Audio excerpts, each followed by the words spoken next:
여러분들 오늘 이 읽었던 본문은 상당히 유쾌하지 않는 또 읽고 싶지 않은 그런 본문이기도 합니다.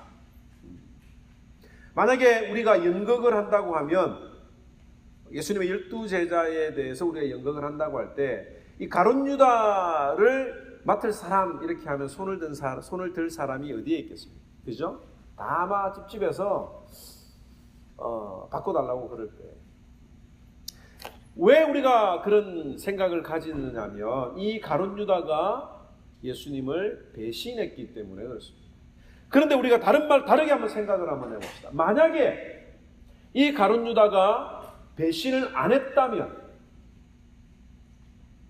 예수님이 떡을 주면서 혹은 마지막에 입맞춤을 하러 왔을 때에 그 하셨던 음성을 듣고 만약에 가룟 유다가 배신을 안 했다고 하면 어떤 일이 있었을까? 여러분들 생각해 보신 적 있습니까?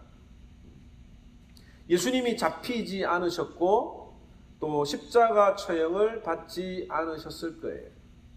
그러면 예수님의 구원 성취가 수포로 돌아가게 되는 거예요. 다른 말로 이야기하면 이 구원론적으로 보면 이 가룟 유다는 스스로 그 악역이었지만 그 역할에 충실했다고 볼 수도 있습니다.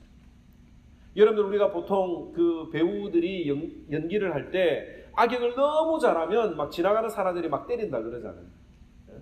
그 악역 때문에 그 드라마나 영화가 살아나고 더 흥미진진하고 재밌는 그런 드라마나 영화들이 얼마나 많이 있습니까?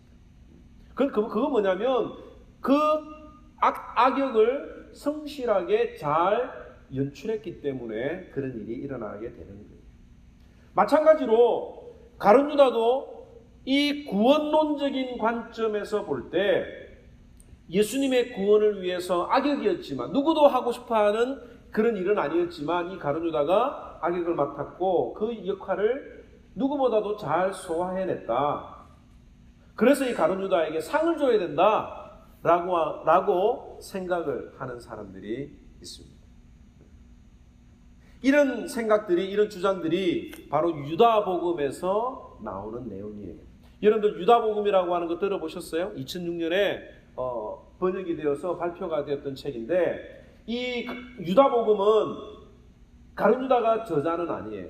약 2세기경에 영지주의의 한 분파였던 가인파에서 쓴 것으로 추정이 되는데 그 헬라어로 썼던 책이 이집트에서 사용되었던 언어 중에 콥트어라고 하는 게 있습니다. 그 콥트어로 번역이 되었던 그 파피루스가 1978년에 발견이 되었어요. 그래서 그 두루마리가 돌고 돌다가 어느 학자에게 넘겨졌고 그 문서를 번역을 해서 2006년도에 세상에 공개를 하게 되어서 이슈가 되었던 적이 있습니다. 그 유다복음의 내용은 이렇습니다. 예수님의 12 제자들 중에서 누가 제일 똑똑하다고 그랬어요?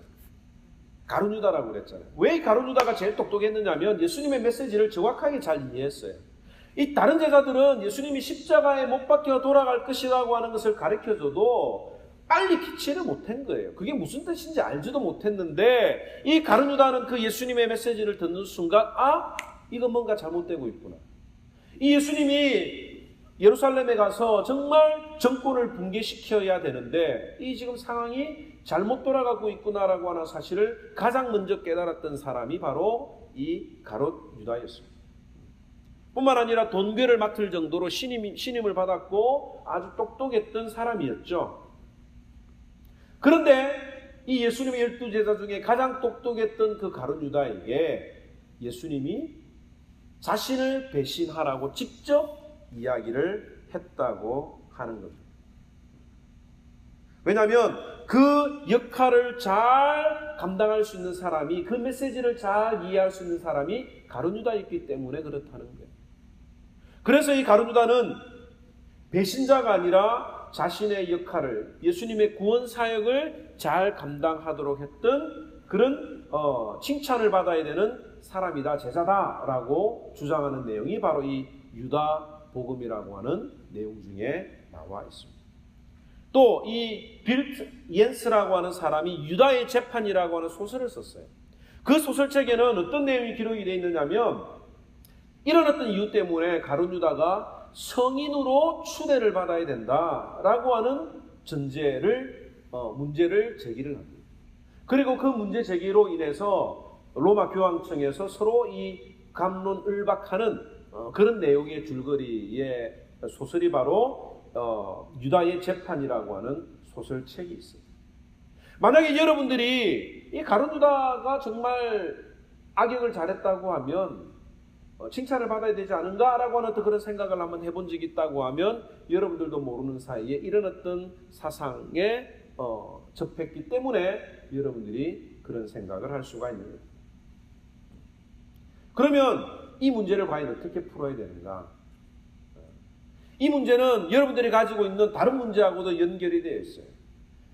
하나님의 예정과 하나님의 예지에 관한 내용이기도 합니다. 자, 하나님이 누구는 선택하고 누구는 버리기로 작정했다라고 하는 성경의 교리를 가리켜서 예정교리라고 그러죠. 그런데 이 예정교리에 사람들이 불만을 너무너무 많이 가져요.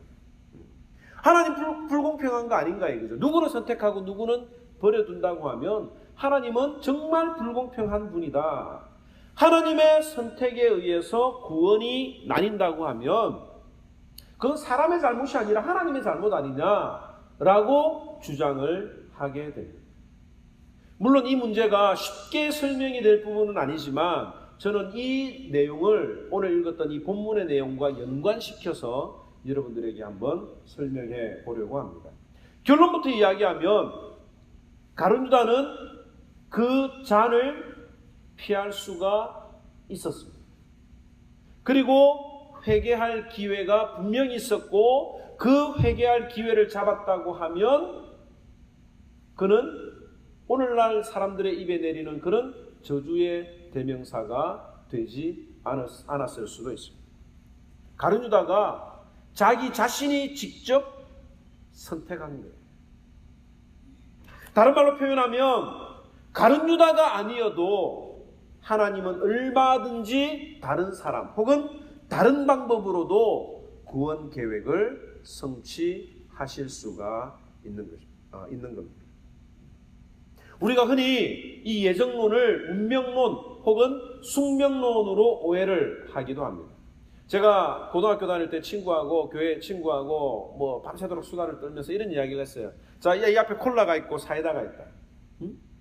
내가 콜라를 마실 것인가 사이다를 마실 것인가 하나님은 아실까 모르실까? 라고 하는 이야기를 나누었습니다. 내가 지금 참새를 손에 쥐고 있어요.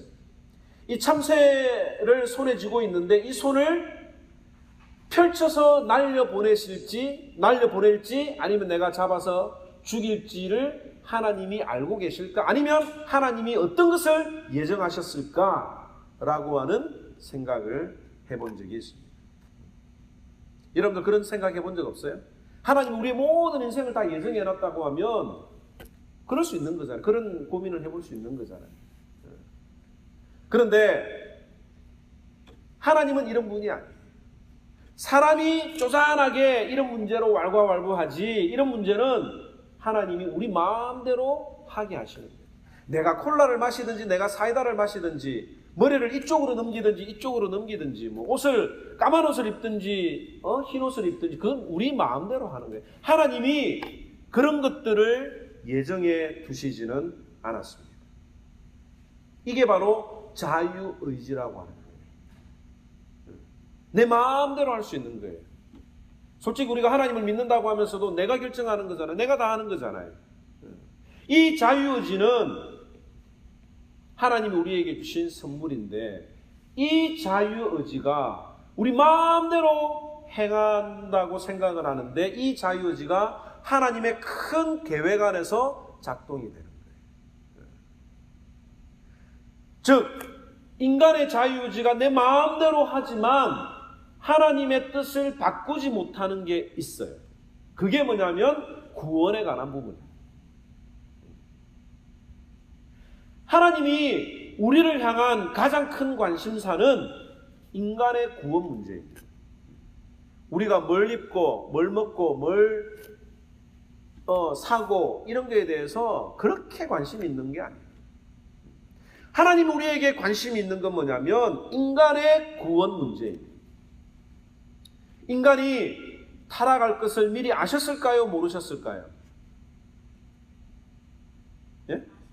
하나님이 인간이 타락할 것을 미리 아셨다고 봐야 되죠.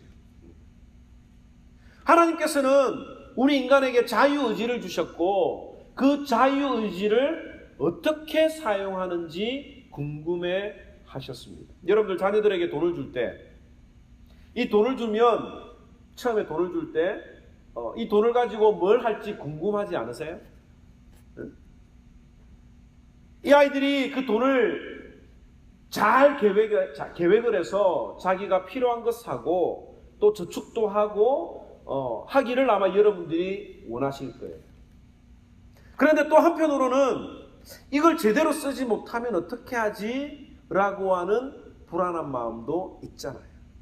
그런데 돈을 주면서 이 돈이 제대로 사용되기를 원하는 것을 부모님들이 원하고 있는 거예요. 테스트해 보기를 원하는 거예요. 그런데 한편으로 부모님들이 자기 자녀들의 성향을 잘 알기 때문에 얘가 실수할 수도 있다라고 하는 것을 알지만 그럼에도 믿어주면서 그 돈을 주는 겁니다. 의도했던 대로 자녀들이 그 돈을 잘 쓰면 여러분들의 마음이 기뻐요? 안 기뻐요? 기쁘죠. 그런데 그 돈으로 게임 중독에 빠지거나 또 마약에 빠진다고 하면 여러분들 어떻게 하시겠습니까? 얼마나 후회가 되겠어요. 쉽게 이야기하면 이렇게도 설명을 해볼 수 있는 거예요. 하나님이 선악과를 주신 이유는 하나님이 우리에게 주신 인간의 자유의지를 어떻게 사용하는지 보고 싶어 하셨다고 하는 겁니다. 그런데 이 인간이 자유의지를, 아담과 하와가 이 인간의 자유의지를 잘못 사용하고 하나님의 뜻을 배반하는 그런 선택을 하고 말았습니다. 그러니까 하나님이 인간이 죄를 지으니까 어떻게 하셨어요? 인간을 예수 그리스도를 구원시키겠다라고 하는 계획을 하시고 우리에게 이 성경을 보내주시고 예수 그리스도를 통해서 구원하게 하시는 것입니다. 아니 창세전부터 우리의 구원에 관심이 있으셨고 인간의 연약함에 대해서도 미리 아셨다라고 볼 수가 있습니다. 이처럼 인간을 구원하기로 미리 계획하시고 정하신 이게 바로 하나님의 예정이라고 하는 겁니다. 그런데 하나님이 사람을 구원할 때 아무 기준 없이 어중이 떠중이 다 구원하시면 사람들이 얼마나 불만을 가지겠어요. 우리가 뭘 하다 보면 불공평하다고 느낄 때가 굉장히 많잖아요. 그런데 하나님께서 모든 사람들에게 공평하게 구원의 기준을 허락해 주셨는데 그게 바로 예수 그리스도를 믿는 믿음이라고 하는 이 공통적인 조건을 우리들에게 허락해 주셨습니다. 하나님은 누가 하나님을 믿을 것인지 아닌지에 대해서도 선택하셨어요. 누가 믿을 만한 마음이 있는지 없는지를 아시고 구원한 게 아니에요. 얘를 딱 보니까 얘는 구원 받을 수 있겠네. 그러니까 얘를 선택을 하고 얘는 아무리 내가 뭘 해도 안 될 것 같아. 그래서 내가 구원을 안 해. 라고 하신 게 아니에요. 누가 믿을 만한 마음이 있는지 없는지 아시고 구원을 하시는 것이 아니라 이렇게 생각하는 게 바로 예정이라고 하는 거예요. 먼저 알고 예정을 했다 이거죠. 좀 어렵습니까? 먼저 알고 미리 아시고 선택을 했다. 이게 아니에요. 하나님이 먼저 선택하셨습니다. 그리고 하나님의 선택을 받은 사람은 누구든지 그 하나님의 은혜를 거절할 수가 없는 거예요. 그리고 하나님께서는 하나님이 선택한 사람은 누구든지 거절하지 못하고 구원받을지를 아시기 때문에 예정, 예지가 맞는 거예요. 먼저 정하시고 그 정한 사람은 어떤 일을 당하더라도 구원받게 될 것이라고 하는 것을 아시는 겁니다. 이게 시간적인 순서가 아니라 논리적인 순서로 보면 예정이 먼저요, 그 다음에 예지한 것으로 우리가 봐야 됩니다. 그런데 인간 편에서는 누가 구원을 받을지 혹은 버림을 받을지 모르죠. 그럼 하나님이 불공평한 거 아니냐? 왜 자기 마음대로 하느냐라고 하는 이런 불만이 있을 수가 있습니다. 그래서 하나님께서는 내가 선택할 수 있는 기회도 주셨다라고 생각을 할 수가 있어요. 이게 바로 자유의지라고 하는 거예요. 믿고 안 믿고도 내가 결정하는 거잖아요. 안 그래? 내가 교회에 오는 거고 내가 믿고 싶다고 이야기를 하는 거지요. 그래서 하나님이 그렇게 해봐라고 하는 겁니다. 그런데 나중에 지나고 나니까 내 의지대로 내가 믿은 것 같은데 이게 하나님의 은혜였고 하나님이 창세전에 나를 계획해 놓으셨구나라고 하는 것을 깨닫게 되는 게 바로 이게 하나님의 은혜요. 이것이 바로 성경을 통해서 구원받은 자들의 바른 자세입니다. 쉽게 이야기하면 내가 내 혼자 똑똑해서 산 것 같은데 나중에 보니까 그게 부모님의 은혜요. 다른 사람들이 나를 이해해주고 참아주고 또 가족들의 도움 없이는 내가 이렇게 된 것이 아니구나라고 하는 것을 나중에 깨닫게 되잖아요. 이 자유의지라고 하는 것, 이 자유의지는 무엇을 입을지 또 어떤 여자와 어떤 남자와 결혼을 할지 내가 선택을 하는 거예요. 하나님이 거기까지 예정해 두시지는 않았다고 생각할 수가 있습니다. 여러분들이 하모니 교회에 온 거는 여러분들이 결정한 거예요. 다른 교회 갈 수도 있었잖아요. 그런데 왜 하모니 교회를 왔습니까? 여러분들이 여러 가지 내용들을 분석해보고 분위기도 들어보고 소문도 들어봐서 이 교회를 선택해서 오게 된 것이잖아요. 그런데 이 자유의지로 여러분들이 선택한 것은 여러분들의 책임이 따릅니다. 하나님 우리에게 자유의지를 주시고 우리 자유의지대로 마음대로 행동하게 하시지만 결정하게 하시지만 그 결과는 내가 책임을 져야 되는 거예요. 하나님 왜 이런 남편을 주셨습니까? 왜 이렇게 속썩이는 남편을 주셨습니까? 라고 여러분들이 기도할 때 한탄할 때가 있죠. 그런데 은밀하게 이야기하면 하나님이 주신 게 아니라 여러분들이 다 선택한 거예요. 여러분들이 왜 웃으세요? 여러분들이 얼굴 보고 선택을 했으면 그 얼굴값 해서 다른 사람하고 바람나는 이런 거는 자기가 책임을 져야 돼요. 그 다음에 다정스럽게 말해주고 챙겨주는 게 너무 좋아가지고 연애 시절에 그게 너무 좋아가지고 결혼을 했는데 그게 10년 20년 들으니까 막 잔소리를 막 나타나는 거예요.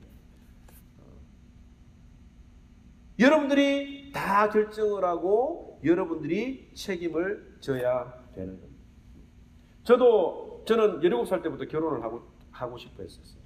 17살 때 결혼을 하고 싶어서 어떤 여자하고 결혼을 해야 될 것인가에 대해서 리스트를 쭉 적어 놓은 적이 있습니다.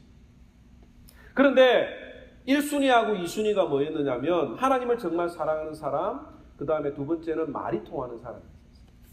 물론 피아노도 잘 치고 장로님 딸이고 이쁘고 이런 거 다 있었죠. 머리가 긴 머리에 생머리에 이런 게 다 있었는데 어릴 때.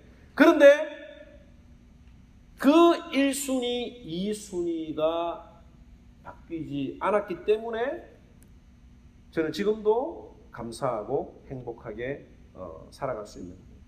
중간에 연애하면서도 중간에 이렇게 권사님들이 저한테 중매를 많이 했었어요. 사귀고 있는데.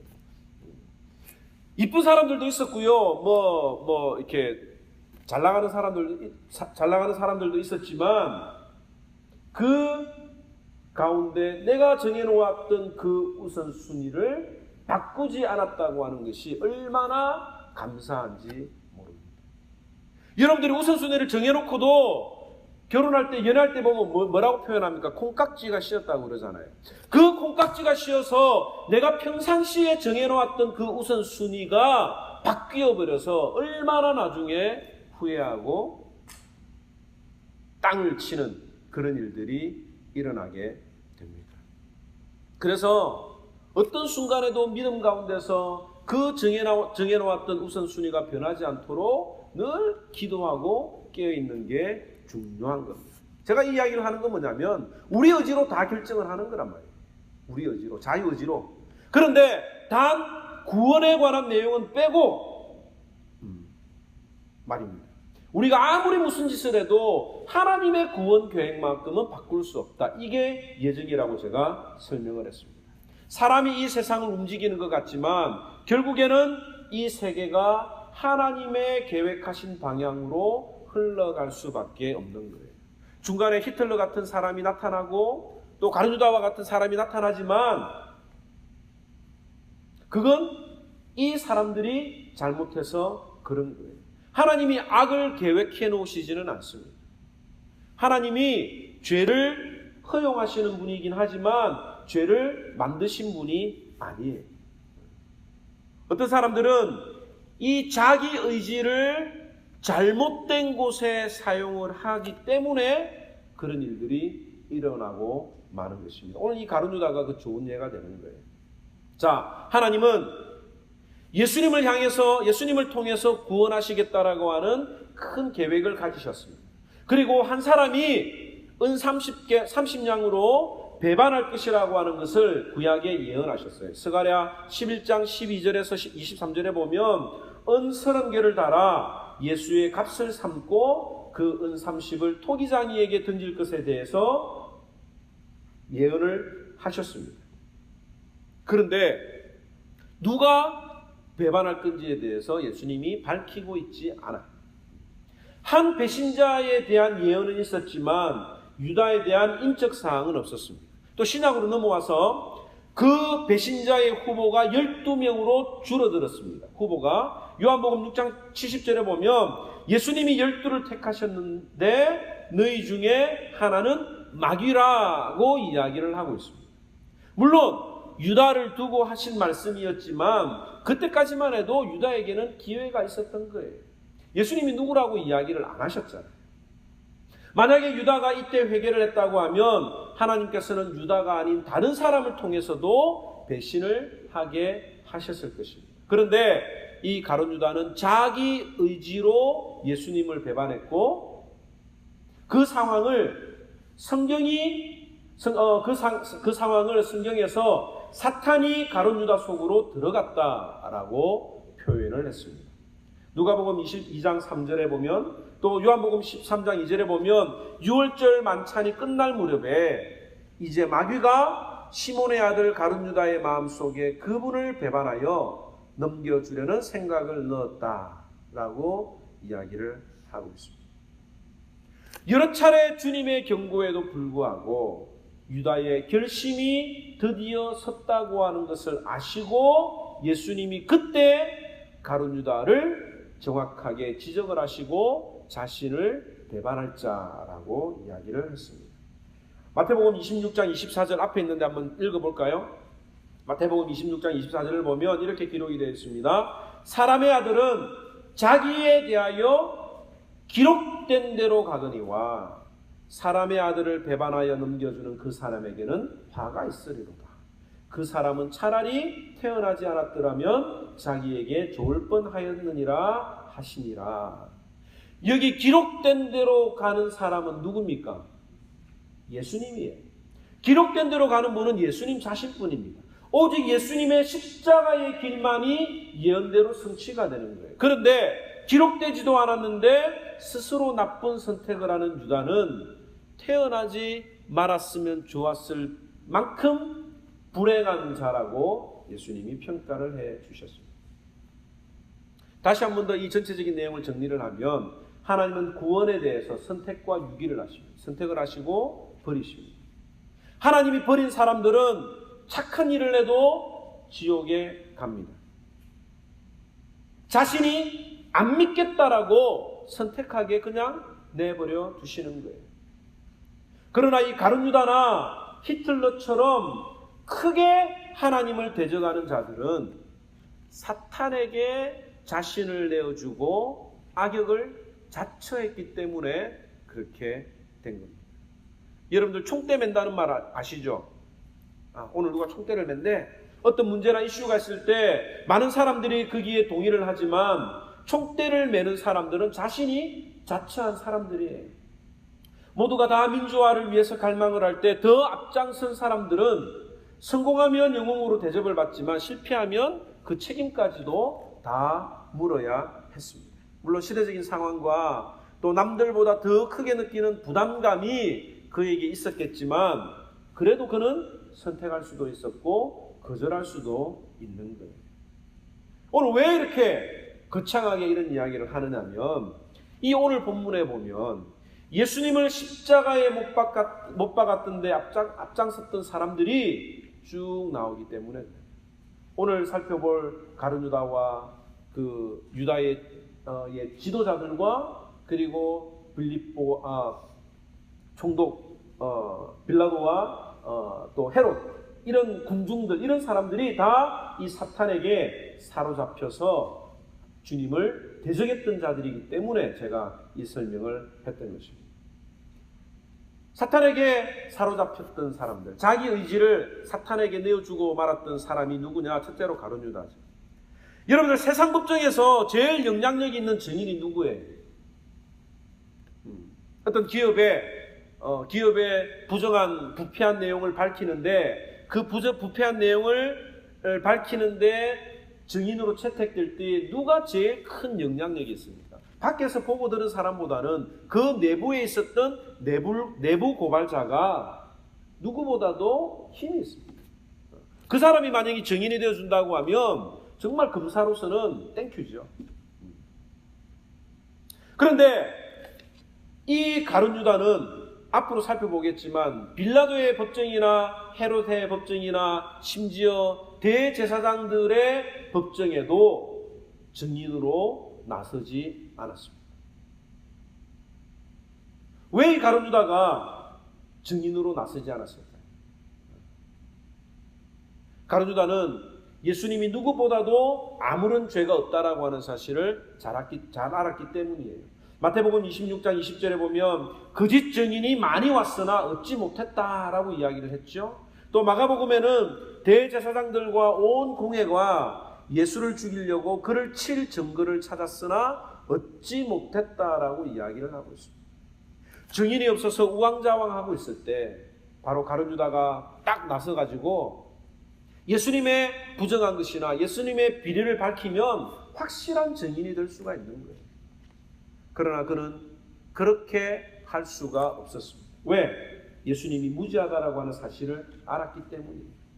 오늘 읽었던 27장 4절에 보면 가룟 유다가 대제사장에게 다시 돈을 갖다 주면서 말하기를 내가 무죄한 피를 팔고 죄를 범하였다라고 이야기를 하고 있습니다. 가룟 유다에게 사탄이 들어갔습니다. 그 마음속에 사탄이 들어가니까 예수님에게 죄가 없다라고 하는 사실을 알고서도 자신의 의지로 예수님을 팔아버렸습니다. 그리고 자신의 잘못을 뉘우쳤을 때 회개는 하지 않고 후회만 했던 거예요. 베드로도 다를 바가 없죠. 베드로도 사탄에게 자주 넘어갔습니다. 주님이 십자가에 못 박혀 돌아가신다고 했을 때 주님 절대로 그런 일이 있을 수 없습니다 라고 이야기를 하니까 예수님이 뭐라고 이야기를 하셨습니까? 사탄아 물러가라 라고 이야기를 하셨잖아요.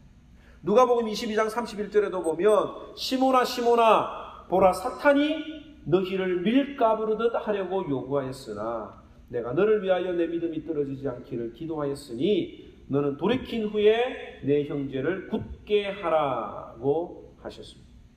이 말씀에 비추어 보면 베드로도 주님을 부인했던 그 순간에는 사탄에게 넘어간 거예요.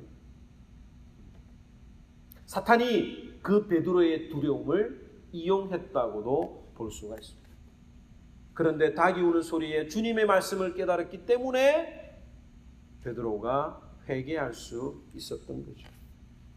사탄이 이 베드로와 유다가 죄를 범하고 난 다음에 한 일이 뭐예요?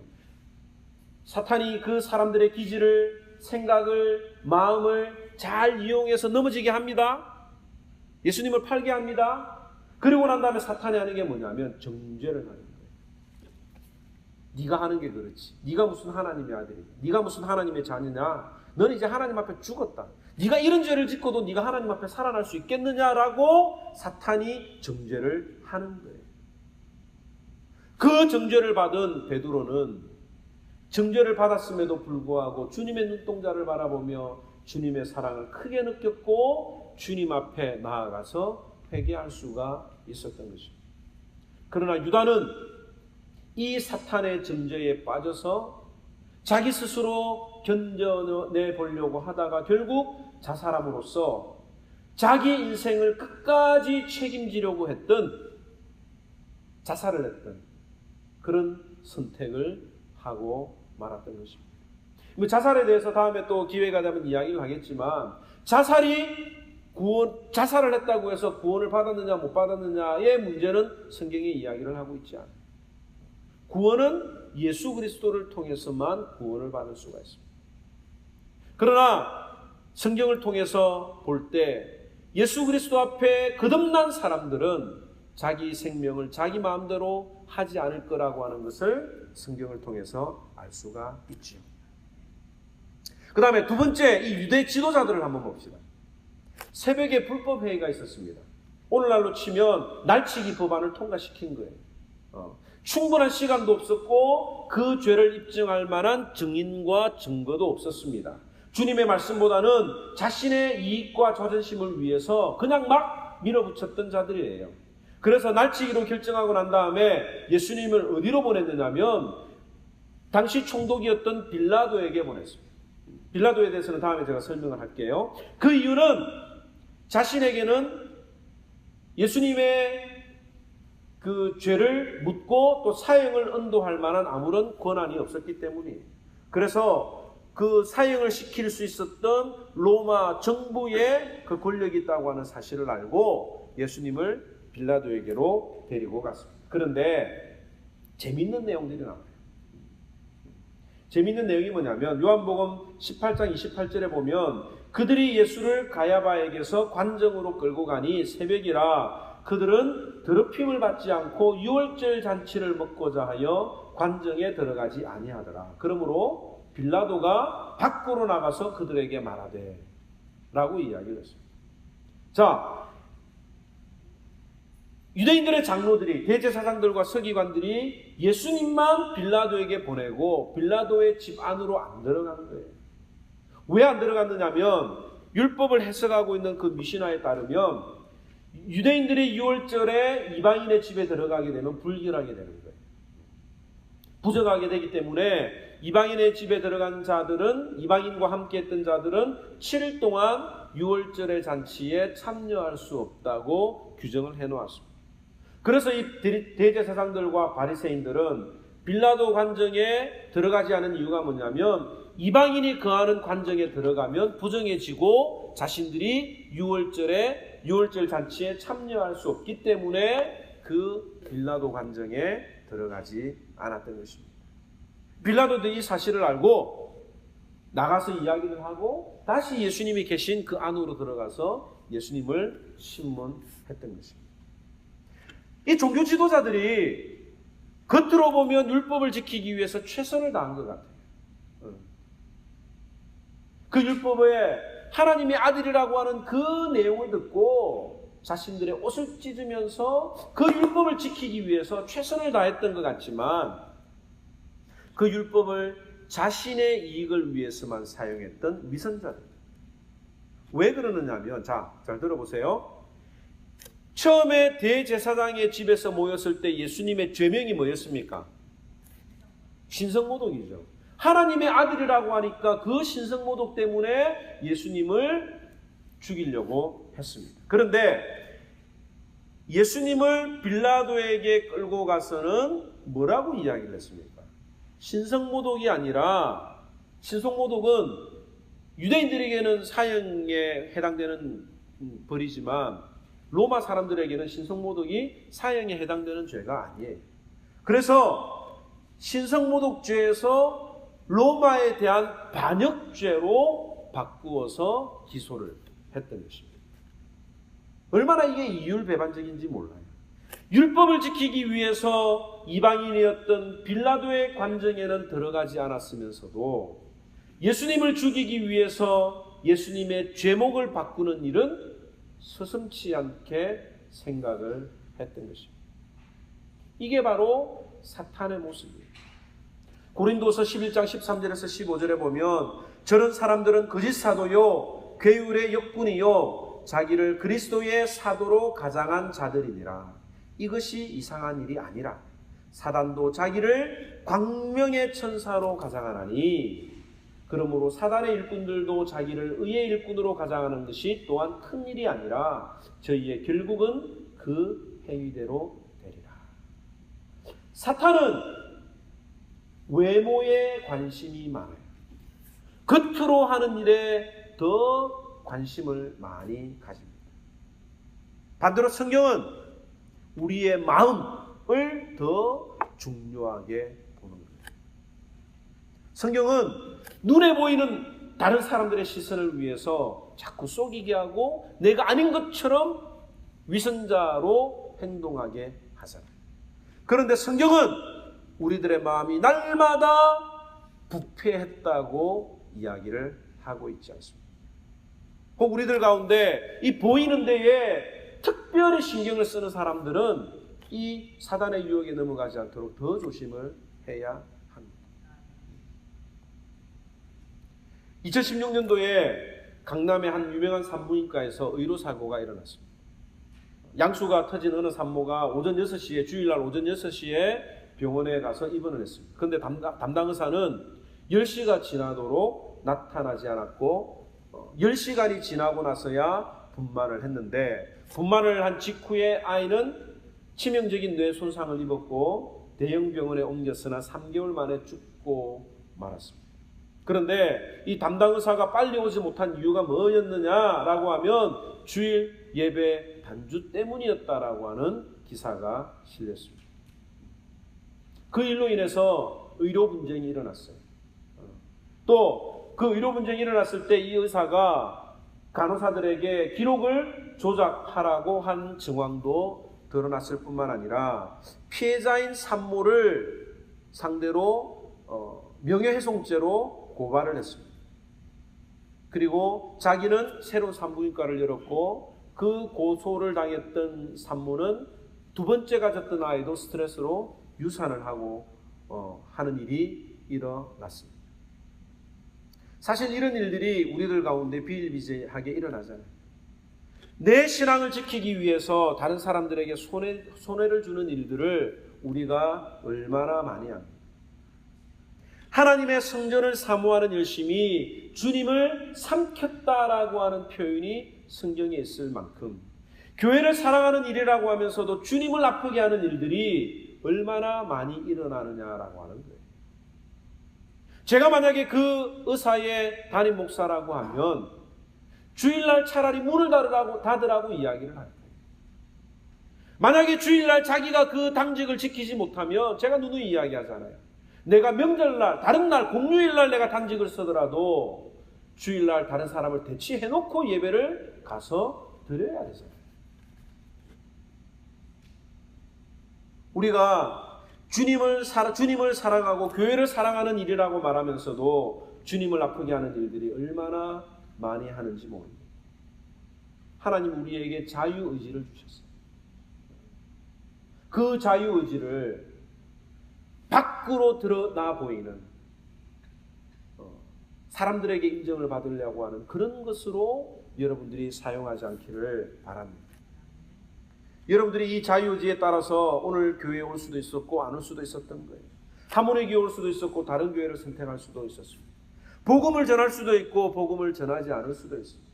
사명자의 길을 갈 수도 있고 그냥 조용하게 내 마음대로 내 편한 대로 여러분들이 그냥 적당하게 신앙생활 할 수도 있는 거예요. 내가 하기 싫으면 안 하면 돼요. 그럼에도 불구하고 왜 많은 사람들이 이 주님의 일에 쓰임을 받으려고 하느냐? 하나님의 역사는 내가 아니더라도 계속해서 굴러가고 있기 때문입니다. 그 하나님의 구원 역사에 내가 쓰임을 받는 것이 바로 하나님의 영광이기 때문에 내가 그 일에 여러분들의 자유의지로 신앙에 따라서 순종할 수가 있는 거죠. 따라서 합시다. 미래의 역사는 오늘의 내가 결정한다. 미래의 역사는 오늘의 내가 쓰는 거예요. 하나님이 주신 이 자유의지를 어디에 사용하느냐에 따라서 역사가 달라지는 거예요. 하나님 주신 그 자유의지를 가룟유다처럼 주님을 대적하고 교회를 쪼개고 사람들을 낙심시키는 일에 여러분들의 자유의지를 사용하시겠습니까? 아니면 이 자유의지를 하나님이 주신 성령 가운데 나를 주장하셔서 하나님이 인도하시는 대로 여러분들이 쓰임을 받으시겠습니다. 오늘 이 말씀을 통해서 하나님 사랑하는, 하나님만을 붙드는 그런 사람이 되게 해달라고 하는 그런 기도를 한번 우리가 했으면 좋겠습니다.